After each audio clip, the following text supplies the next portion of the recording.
Hello everyone, in this video lecture we are going to understand types of pharmaceutical water. We know that water is the most important thing which is used in the pharmaceutical industry and life sciences processes. Because of water we can't complete each and every process. So that's what in pharmaceutical industries and life science processes water is most important thing and it is used after processing. So there are different types of water used in the pharmaceutical industry that we are going to understand in this video lecture.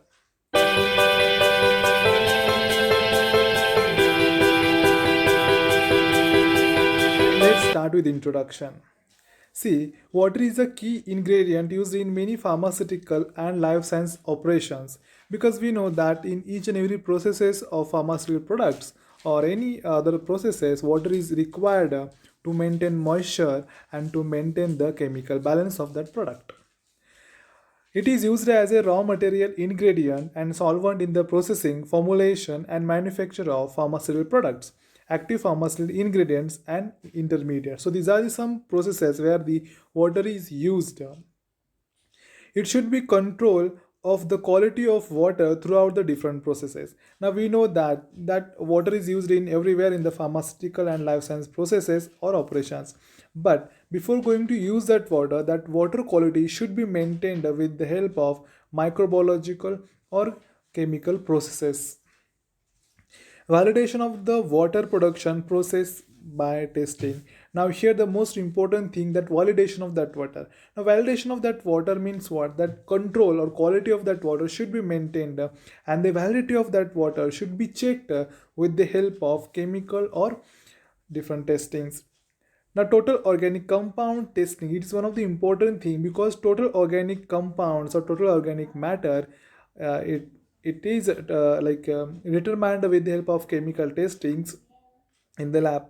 Bioburden testing. Now, see, any water which is coming in the pharmaceutical industry, that water is a raw water, and after different processes, that water is called as a processed water, and that processed water is used in the pharmaceutical industry for the processes. But before going to process or before going to use that water, bioburden testing should be done. Now in this video lecture we are going to understand these whole methods with respect to the types of water. Let's see which is the first type. Now first is the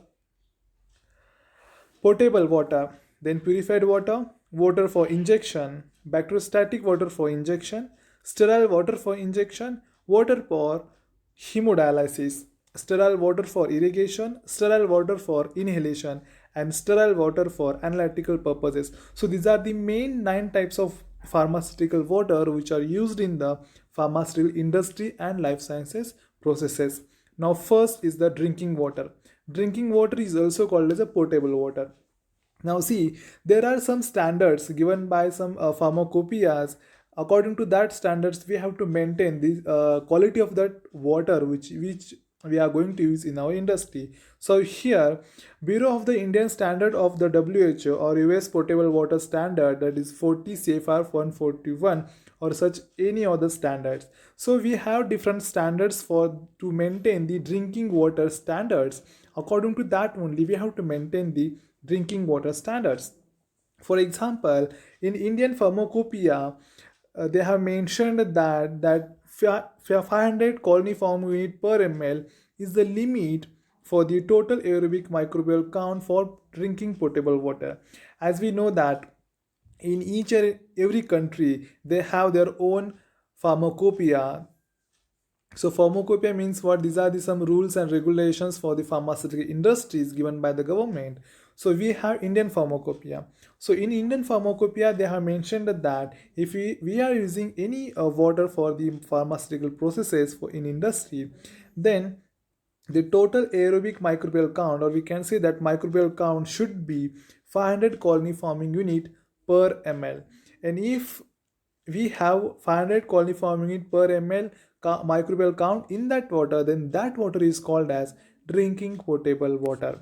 If it exceeds or if it decreases, then that water should not be considered as a potable water. Now, what are the purposes? First one, for use as a drinking water, preparation of external use products, washing and extraction of crude drugs. Now drinking water we can use for these purposes. Next is a purified water. Now, what is meaning of purified water? So, purified water is that projected for human utilization and may be preserved in bottles and other containers with no added ingredients. Oh yeah, it is very important one.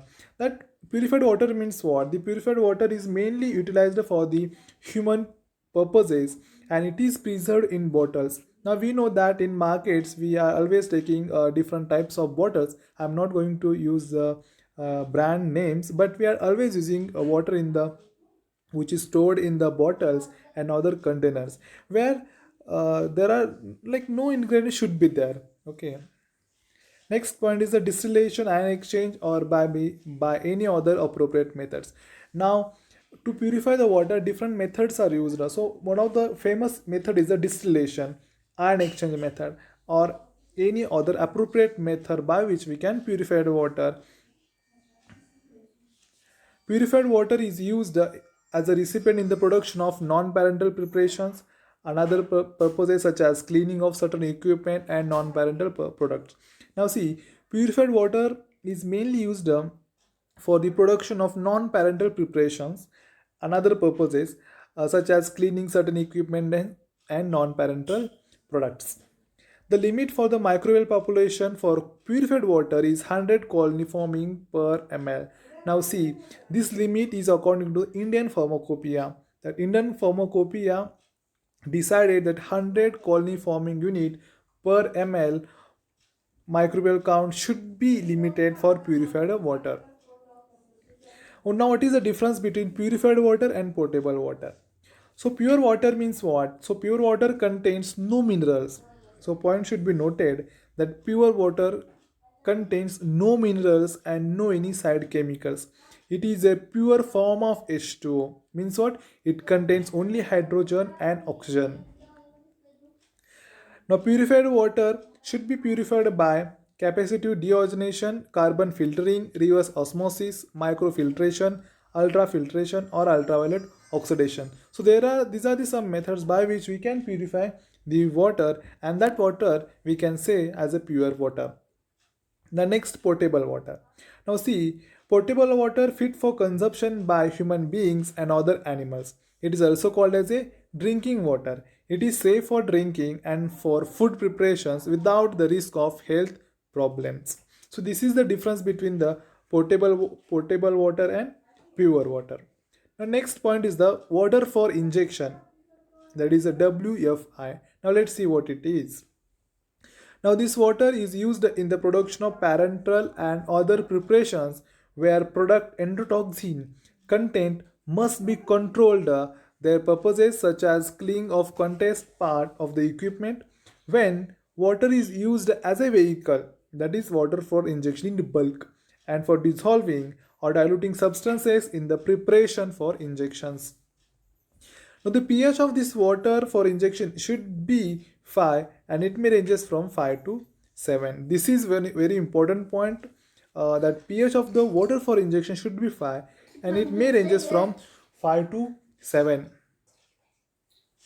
Now next, preparation technique of water for injection. Now how we can prepare water for injection? The first one, water for injection is prepared by the method known as distillation of potable water or purified water, reverse osmosis or membrane process. Now see, in this method the water is used the which water is used mainly the purified water or potable water.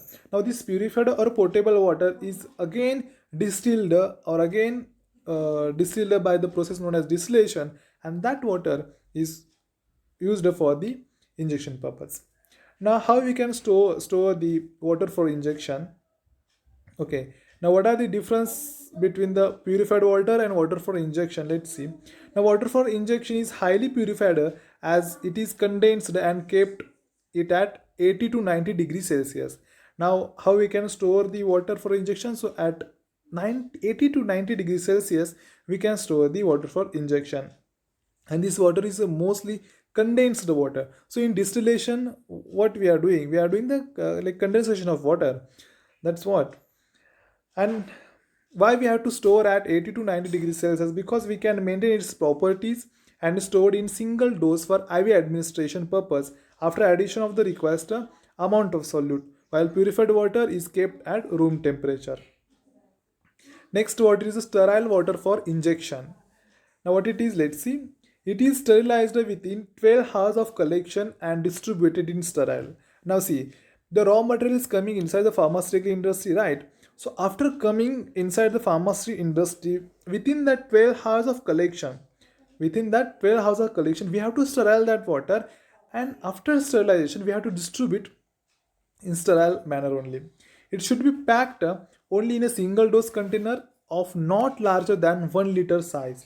Now, it is very important because why we have to do this stuff, because to avoid the contamination of water, most importantly. Standards given the monograph of official books or pharmacopoeias. Now, as I told you in first slide only, we have pharmacopoeias. Now, in India, we have Indian pharmacopoeia. According to that standards only, we have to work.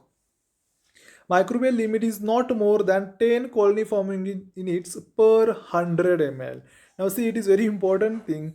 The water which we are going to use for sterile water for injection purpose, the colony or microbial limit is not more than 10 colony forming units. Means 10 colony forming units is too much sterile water per 100 ml. The total organic count as per IPA, that is Indian Pharmacopoeia, is not more than 0.5 milligram per liter, whereas the same limit of TOC is there for this water is 500 ppb in USP or BP. The preparation technique for SVFI, how you can prepare this water. So method is by distillation of water for injection. Use of sterile water for injection. It is intended mainly for use as solvent for parenteral preparation, such as powder of for injection, that is distributed by dry because of the limited solubility for their solution purpose. So this is all about the sterile water for injection. Now next method is the water for hemodialysis. Now this is the one type of pharma water which is used in the pharmaceutical industry. Now let's see what it is. Now it is used as a diluent for hemodialysis concentrate solution. Now we know that what is hemodialysis and all that stuff. So in this hemodialysis, the diluent is used for the hemodialysis concentrate solution. That is nothing but the water for hemodialysis. It is produced from EPA. Now see, the hemodialysis water or water for hemodialysis is produced from EPA, that is Regulatory Agency for Regulating Drinking Water to protect public health. Purified water again treated to prevent the microbiological and chemical attack. Now this water is not intended for injection, stored in an unreactive container and also avoided from antimicrobials. Next water is the sterile water for irrigation. Now what it is? Now it is water for injection that is packaged and sterilized in single dose containers that in size are larger than 1 liter and allow quick delivery of contents not mandatory to meet requirements for small injections. And it is used for applications that don't have particulate specifications or wherever pure water or water for injection is indicated. However, access to the valid water system is absent. Quantities for sterile water for injection is required. So this is all about the sterile water for irrigation. Next is water for analytical purposes. Now see, the distilled water or freshly distilled water, deionized water, highly purified water, carbon dioxide free water are incorporated for analytical purposes. Now we know that we are like in pharmacy industries or any life science processes, we are doing many analytical techniques. We are using the analytical techniques. So in that the water is used. Okay, for example, microbiological techniques are there, chemical techniques are there. So in that analytical technique, these type of waters are used. Next one, bacteriostatic water for injection. Now what it is? It is suitable for microbial preservatives are added into sterile water for injection. Now what? Now see, bacteriostatic water for injection means what? It is suitable for microbial preservatives. And most important thing is that it is used in parenteral products as a diluent, mainly multi-dosage products that require a continuous withdrawal of contents. It should be packed in not larger than 30 ml of container, either in a single dosage or multi dosage. So you can imagine only 30 ml of container. The water which we are going to use for bacteriostatic water for injection, that water we have to store or we have to pack in only 30 ml of container. Thank you.